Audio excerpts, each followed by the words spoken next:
Prime Minister Narendra Modi is going to resume his efforts to build consensus on its One Nation, One Election plan. It's the preferred theme of BJP's top leadership, which first around found mention in the party's 2014 manifesto and was later voiced by both PM Modi and BJP chief Amit Shah.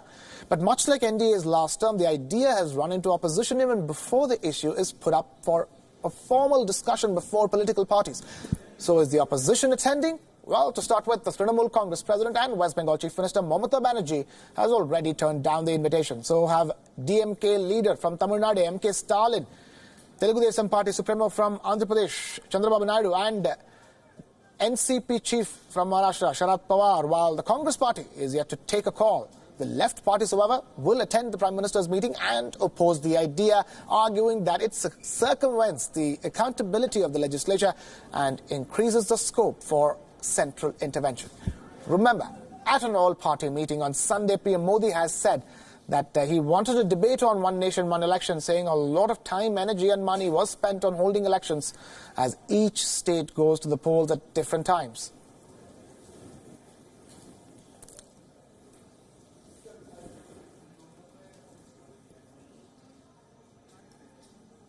Exclusively speaking with WION World is One, the Bangladeshi High Commissioner to India, Syed Muazzam Ali, stressed on the security dilemma for Bangladesh, with millions of Rohingya refugees making Bangladesh their home. Now, the influx hasn't stopped since the humanitarian crisis began in Myanmar in the year 2014. The ambassador made these comments during our BIMSTEC special show, WION World Order, where for the first time, 3 serving ambassadors appeared together in one newsroom. I am facing threat in terms of the huge refugees that I have from the Rohingyas. Now, they are about 1 million people. Now, 1 million refugees can be a major threat for security, not only for Bangladesh, but for the entire region. Because how long we can keep on confined to certain refugee camps? The best solution would still have to be to rehabilitate them in their own country. More than 300,000 people have fled inter-ethnic violence in the northeastern Democratic Republic of Congo in Africa since early June, and the violence has made the detection and treatment of Ebola complicated in the Central African country. At least 161 people have been killed in an apparent resurgence of violence in the northeastern province of the country. The situation in Ituri province has deteriorated since last week, with multiple attacks involving the Hema and Lendu groups. A series of attacks has mostly targeted Hema herders, who have long been in conflict with Lendu farmers over grazing rights and political representation.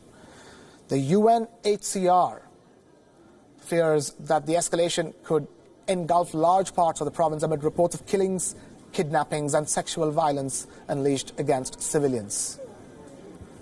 As the displacement continues at this massive scale, fears are more people will try to seek safety in Uganda crossing Lake Albert. So far, the numbers that we have seen are really small, but it could pick up with around or more than 300,000 people now fleeing within the last 2 weeks. More people could be forced to flee across Lake Albert into Uganda.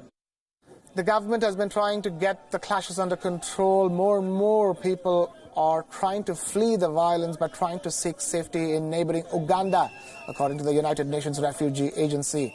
The Ebola epidemic in Congo has now spread to Uganda, with 10% of the cases and deaths in the Ituri province.